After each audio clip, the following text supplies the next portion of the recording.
Delta 150 heavy, sunset down for 9 for taxi. Good day. I'm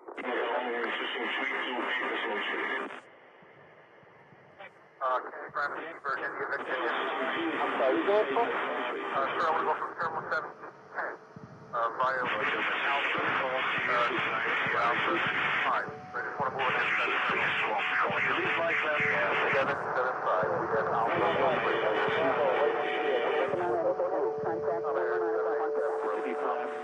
200 direct call to Romeo India.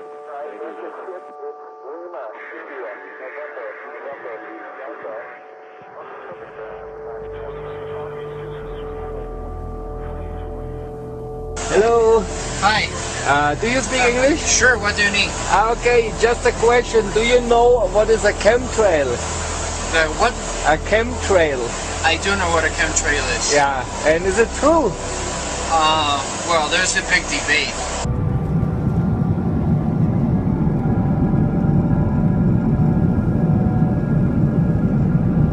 Okay. No. I don't want to go on record for that. Okay. No, but do you believe it? I don't know. Well, I don't have enough information for that. Okay. Yeah, but because I saw a lot of videos on the internet, and it really looks believable. Well, it's arguable both ways, I think.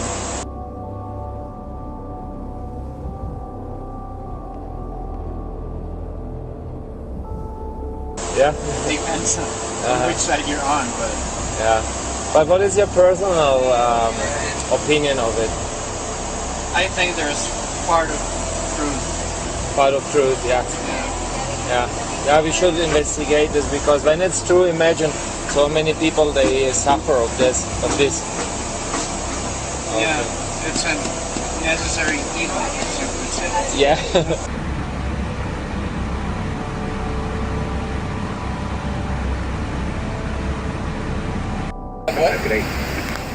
About the chemtrail generator. Oh. Let's make sure that thing's working. We're gonna go check this out. I gotta... Oh, look at that! They're working. They're working. You can see the chemtrails coming out of the entrance here. Look at that. I'm dying to take a picture. Oh, that's cool. My neighbor, you got so I Chemtrail I'm doing a video. Chemtrail generators are on, and yeah, there it is. Look, you can see them. Oh, hey, that's awesome. It's working. How much more evidence do you need that they're spraying us with shit? Absolute fucking shit. There goes another one in the process. Don't tell me these pilots don't know what the fuck they're doing. They know what they're doing. They're spreading chemicals on. Now for the last 2 weeks, it's been hammered like this, and everybody has got a bad chest, a cough, and a cold. Now you're telling me that that's a virus? Something that just naturally occurs? Bullshit. This is where it's coming from. All this shit is landing on your fucking heads. Wake up, people. It's time to fucking wake up. Aircraft making a condensation trail is very similar in many ways to when you go outside on a cold day and exhale. You create a condensation trail. That little cloud is a condensation trail. Now, if you take a 2-mile walk on a cold day and you can turn around and you can see your condensation trail tracking all the way back for 2 miles. That's how crazy it is to think that what we're looking in the sky is actually condensation trails. The contrails, not the chemical, the contrails occur because of cold air, minus 30. It takes high altitude, around 30,000 feet plus. There's carbon dioxide and water vapor in that exhaust. That turns to ice crystals, and that's what you see, the white stream behind it. Those white crystals of ice warm up, dissolve, and the smoke goes away. And it never lasts more than a minute. What we're seeing now, and I first could not believe it, and I started looking at the skies, and these are not normal. They're not natural. There's something going on. I don't know who it is or why they're doing it. All I can testify is it's not natural and it's not normal. It's got to be some outside influence doing that. Thank you. See those mountains over there? Not really. They're there. You can't barely see them. Why can't you see them? You say it's fog? It's not fucking fog. It's noon. The fog should have burned off a long time ago. See those mountains? I'm getting I'm sick and tired of being sprayed every fucking night while I sleep. They're spraying the fuck out of us, calling it fucking fog. It's bullshit. Look at those mountains. You can't even see them, and they're right there, a couple miles away. I'm sick of this shit. When you look into that and ask questions, they say, oh yeah, contrails. No, contrails are behind a jet. If you see a jet flying very high, the stripe, the condensed stripe behind it, that's normal. But in areas at first observed where there's very little population, you see a jet airplane going, it's not only one, they have 4 condensed stripes behind them. They go this way, this way, this way, this way, and then this way, this way, this way, this way. And when you inquire about it, ask people, you recognize that the real climate change scientists are truly ticked off because apparently nobody really is asking them. It's the special interest, in my opinion, it's the oil industry, the energy industry that are blowing smoke up somebody's you know what. Take a look at these fucking things. I'm supposed to be out shopping and they're spraying fucking chemtrails all goddamn day over my head. It's beginning to look a lot like ChemSky. Google, is it okay if I make this video? Will I lose my account? Will I be banned from YouTube for recording the fucking sky? Is that okay, Google? Am I allowed to do that? No, you can't show the sky either. Google is completely corrupt. Talk about chemtrails, you lose your fucking channel. How dare you expose the US government and their bullshit lies? How dare you record the fucking sky? 65, 66 passes. Wow, look at all of those contrails. It's all natural. Saturate your sky with chemtrails. You can have a chem halo. Wow, you thought double rainbows were cool? Look at the death in the sky. It's a chem halo. Oh my gosh. Let's all celebrate as the Nazis slaughter us. U.S. military whistleblower. She has an amazing, fascinating story that we will share with you here today. Now, Kristen, can you tell us what branch of the military you were in and what you uncovered? Sure. I was in the Air Force on active duty for 9 years, and I worked in bioenvironmental engineering. And now, I know the issue came up with chemtrails. I know that's an extremely controversial issue. A lot of people are extremely divided on this issue, but you actually saw things from your experiences that kind of give it a little bit more validity than I actually saw ever before. Can you go into the details of exactly what you saw? Yeah, basically to summarize it, part of my job was to know everything that was going on in the military and what type of impact that might have on human health, and then the environmental aspects and impacts. What chemicals are we using? How are we disposing of it? Kind of cradle to grave. So we were the internal compliance people for following OSHA and EPA standards. One part of that process was to approve chemicals, hazardous materials. You know, what are you using? Why do you need it? Where's it being used? And tracking that disposal. After it being brought to my attention about chemtrails or geoengineering, I used to think it was crazy.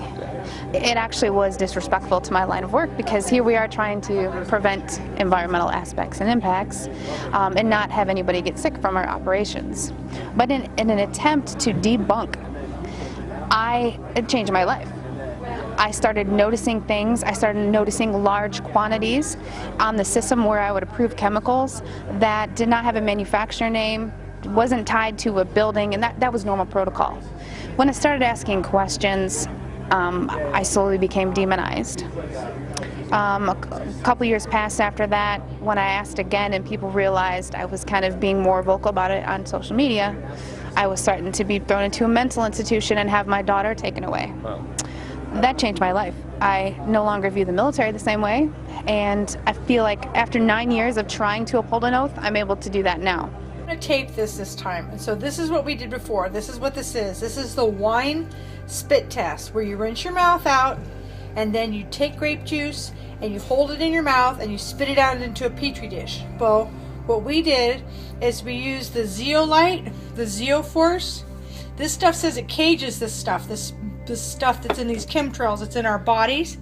Okay, so then now, Chris, just going to pour in a little bit of that little tiny bit of the 91% alcohol. Watch, the stuff is alive.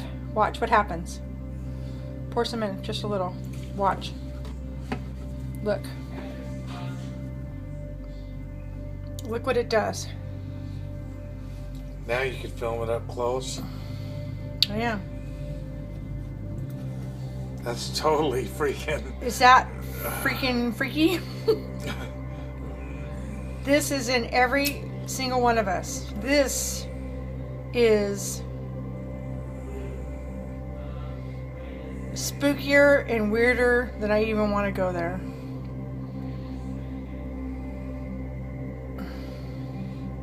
Look at it. It's starting to get the other stuff. It was climbing out of the petri dish. It was like trying to climb out. Whether people believe in chemtrails or not, the geoengineering should be scary enough. And when people learn about geoengineering, chemtrails will then become apparent because they're the same. This is from a snow surface at Mount Shasta. 61,100 micrograms per liter of aluminum. This is just ordinary snow water. And people are drinking this stuff when they're hiking on the mountain. And remember, government action is required at 1,000. This is 61 times over the government limit, and our hikers are drinking this poisonous water on Mount Shasta Mountain itself. Strontium, 383. Barium strontium will take away from your bone structure, make for weak bone structure. The aluminum, though, that's scary, you know. What is it? Alzheimer's, autism, gosh knows what that's doing. All right. I've just went out there and got this one.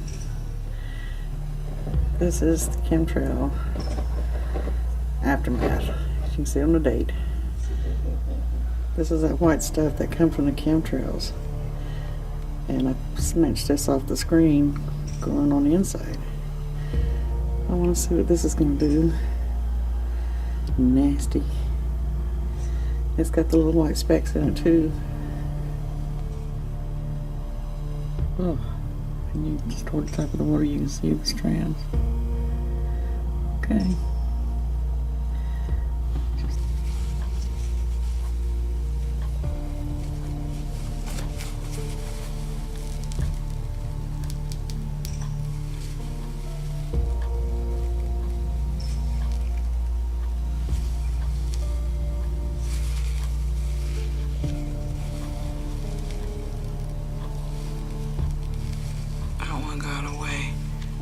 Numerous air quality studies, including from CARB, California Air Quality Resource Board, have named submicron-sized particulates as being particularly harmful for human respiration.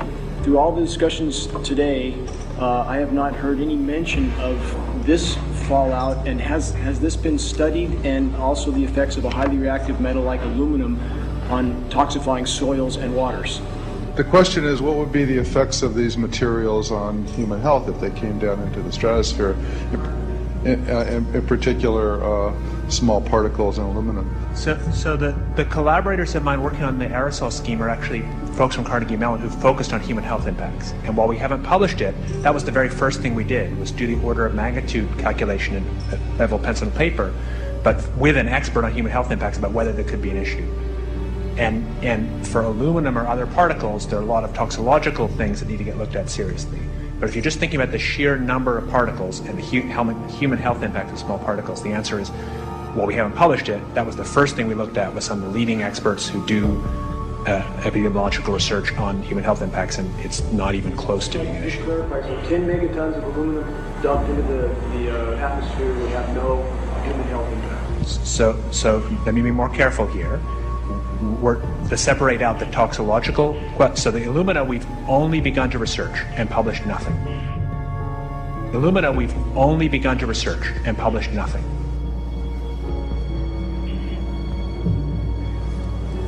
Dane looked at him and he said, so you're telling me that spraying 10 to 20 megatons of aluminum, as you said, would have no human health effects? He took a deep breath and he swallowed and he said, let me be more careful here. We haven't done anything serious on alumina, and so there could be something terrible that we'll find tomorrow we haven't looked at.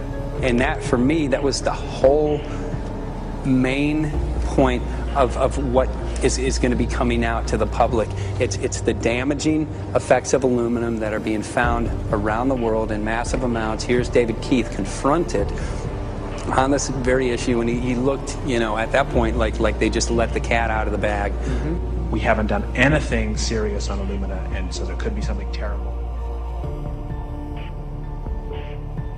And telling them that we have to lay a pattern up there to prevent sun energy from hitting Earth.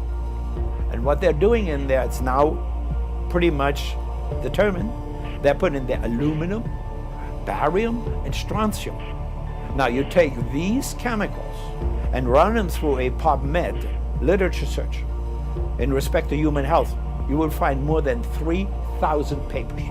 Aluminum alone, I mean aluminum, Alzheimer's, right, mental, I mean there's no question about it. Now it so happens, when there were people who really paid attention, if there was due to some weather and air changes, wind patterns, suddenly this stuff what they're laying out there, it comes down in rain. If it falls on crops, it kills the crops. It's like they have big blisters on any one of the crops, vegetables or things like this. Organic crops, totally destroyed, can't even use them. And when it comes to an area, for example, as like forests, after that, a few weeks after that, they're totally dead. They're toothpicks, and you can see it all on the internet. Luft- und Raumfahrttechniker und habe Flugzeuge repariert und so weiter. Ich möchte euch jetzt mal ganz kurz erzählen, was ich gemacht habe. Ich habe auf dem militärischen Sonderflughafen Oberpfaffenhofen in Zusammenarbeit mit dem Deutschen Luft- und Raumfahrtzentrum ein Flugzeug mit einer Sprüheinrichtung ausgestattet, was an unserem Himmel giftige Substanzen versprüht. Als ich mit den Beweisen dafür, den Fotos und allem drum und dran, zu meiner grünen Abgeordneten im Bürgerbüro gegangen bin und gesagt habe, hier, so sieht's aus, ich stelle mich jedem Untersuchungsausschuss zur Verfügung, ist 3 Tage später mein Boss zu mir nach Hause gekommen und hat gesagt, ich muss dich entlassen, da werden von ganz oben große Räder gedreht, die ich nicht mehr halten kann. Ich kriege keinen Job mehr in der Luftfahrt. So you uncovered a lot of these hidden chemicals. Where's the connection with the chemtrails? Well, the connection is, at first, when I saw these large quantities of aluminum, barium, strontium oxides and sulfates, I thought, well, this could be for an industrialized process, for something called shot peening or, you know, bead blasting, things that you see in kind of the automotive industry. Except those were already accounted for. I already knew how much was used for those processes. It was a little type of different constituent. And the first thing I did, part of my job was to sample air, soil, and water. So that's what I did. I air sampled the soil, the air, and the water. And due to my profession, I know at which levels or limits of detection you need to check that at. And the amount of pollution that was in my area, and this is tests I did in Oklahoma, you know, in Georgia, in Chicago where I'm now.